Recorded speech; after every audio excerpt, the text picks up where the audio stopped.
లక్షలు ఇస్తాను, నేను ముందర ట్రీట్మెంట్ అయితే చేయించు అని చెప్తారు. బాగా ఆర్థికంగా ఉన్నవాళ్ళు అయితే అవును. మనసు ఉండాలి కదా, అది కూడా. అవును. ఈయన ఏం చెప్పాడో తెలుసా శ్రీహరి గారు? అమ్మా ఉండమ్మా, ఇంకొక 2-3 సంవత్సరాలు ఆగితే మన ప్రభుత్వం వస్తుంది, అప్పుడు చేయిస్తాను అని చెప్పాడండి. ఒక చిన్న పాప క్యాన్సర్ తోటి బాధపడుతూ ఉంటే నీకు చేతనైన నీ మీద ఆశతోటి నీ పార్టీ వర్కర్ కాకపోతే నీ దగ్గరికి రాదు కదా. అవును. నీ పార్టీ వర్కర్ అయ్యుండి నీ దగ్గరకు వస్తే ఏదైనా మెడికల్ అసిస్టెన్స్ కోసం ఏదైనా డబ్బులు సహాయం చేయటం అనేది మామూలు సర్వసాధారణమైన విషయం. లేదు, నీకు డబ్బులు ఇవ్వటం నీకు అలవాటు లేదు, నువ్వు ఎవరికైనా ఒక పెద్ద డాక్టర్కి ఫోన్ చేసి అయ్యా నేను బలానా పేషెంట్ని పంపిస్తాను, వాళ్ళు పేద స్థితిలో ఉన్నారు, దయచేసి ఉచితంగా ఏదైనా వైద్యం చేయండి అని అడిగినా కానీ ఇచ్చేస్తారు. ఈ 2 ఆప్షన్లు పక్కన పెట్టి 3వ ఆప్షన్ ని సెలెక్ట్ చేసుకున్నాడు జగన్మోహన్ రెడ్డి.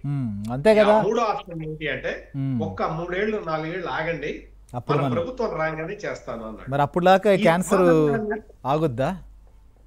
ఈ సమాధానాన్ని మీరు మీ జర్నలిస్ట్ కి ఎక్స్పీరియన్స్ లో ఈ సమాధానాన్ని ఎక్స్పెక్ట్ చేస్తారా శ్రీహరి గారు? మీరు చెప్పండి. ఎవరు ఎక్స్పెక్ట్ చేయరు సార్. సో అందుకే మీరు ఎగ్జాక్ట్లీ జగన్మోహన్ రెడ్డి నేచర్ ఇది. లాజిక్లు ఉండవు. ఏ పని చేస్తాడో దానికి లాజిక్ వెతకటం కూడా అనవసరం. ఇక్కడ వచ్చి ప్రజా దర్బార్ అని పెడితే పులివెందుల్లో నీకు ప్రజా దర్బార్లో నువ్వు ముఖ్యమంత్రిగా ఉండగా ఇట్లాగే ఒక ప్రజా దర్బార్ పెట్టాడు. మీరు అంటే ప్రజా దర్బార్ అన్న పేరు అప్పటికి లేదు. కాదు అంటే నాకు ఇంకొక అంటే ఎందుకో దీని గురించి డిస్కస్ చేస్తున్నప్పుడు ఇంకొక అంశం కూడా తట్టింది. అంటే ఇప్పుడు ఇటీవల మనం చూస్తున్నాం, ముఖ్యమంత్రి గారు కావచ్చు, లోకేష్ గారు కావచ్చు, వాళ్ళ పార్టీ కార్యాలయానికి వెళ్ళి కూడా అక్కడ ప్రజలను కలుసుకొని విజ్ఞప్తులు తీసుకోవడం, ఏదైనా ఇష్యూస్ ఉంటే పరిష్కరించేటువంటి పరిస్థితి కూడా ఉంది. సో వాళ్ళే పార్టీ ఆఫీసులకు వెళ్ళి తీసుకుంటున్నారు హోదాలో ఉండి, అంటే ముఖ్యమంత్రిగా లేకపోతే మంత్రి పదవిలో ఉన్నప్పుడు. సో ఇలాంటి సందర్భంలో మనం అసలు కనీసం పులివెందుల్లో కూడా ఇది చేయకపోతే వెనకబడిపోతామో లేకపోతే ఇంకా విమర్శలు ఎదుర్కొంటాం అనేటువంటి వ్యవహారంతో ఏమన్నా ఇది చేస్తున్నారు అనుకోవాలా?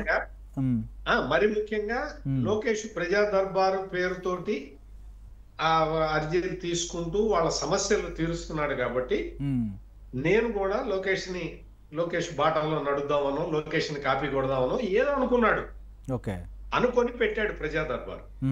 మీకు గుర్తుండే ఉంటుంది శ్రీహరి గారు, ఈయన ముఖ్యమంత్రిగా ఉన్నప్పుడు ఎలక్షన్ల టైంలో ఈయన ఒకసారి పులివెందులు వెళ్ళి ఇట్లాగే అందరినీ పిలిపించుకున్నాడు. అందరినీ పిలిపించుకొని మీ సమస్యలన్నీ నేను తీరుస్తాను అంటే వాళ్ళందరూ ఏం చెప్పారంటే, నువ్వు 5 ఏళ్ళు అయిపోయింది, ఇప్పుడు ఎలక్షన్ టైం వచ్చింది, నువ్వు ఉన్నావు కదా అని చెప్పి మేము చిన్న పనులు చేశాము మా పంచాయతీలలో, బిల్లులు ఏమి ఇవ్వలేదు జగన్, నువ్వు ఆ బిల్లులు ఇప్పించు అంటే మళ్ళీ నేను అధికారంలో వచ్చిన తర్వాత ఇస్తాను అన్నాడు. వాళ్ళు చాలా అసలు మామూలుగా కాదు, వాళ్ళు తీవ్రమైన నిరసన వ్యక్తం చేసి జగన్మోహన్ రెడ్డి దగ్గర నుంచి వెళ్ళిపోయారు. అందరూ వెళ్ళిపోయారు. పైగా ఆ పిలవటం కూడా, వాళ్ళని పిలవటం అంటే స్థానికుల్ని, పులివెందుల స్థానికులతోటి మీటింగ్ పెట్టడానికి కూడా పాసులు జారీ చేశాడు శ్రీహరి గారు.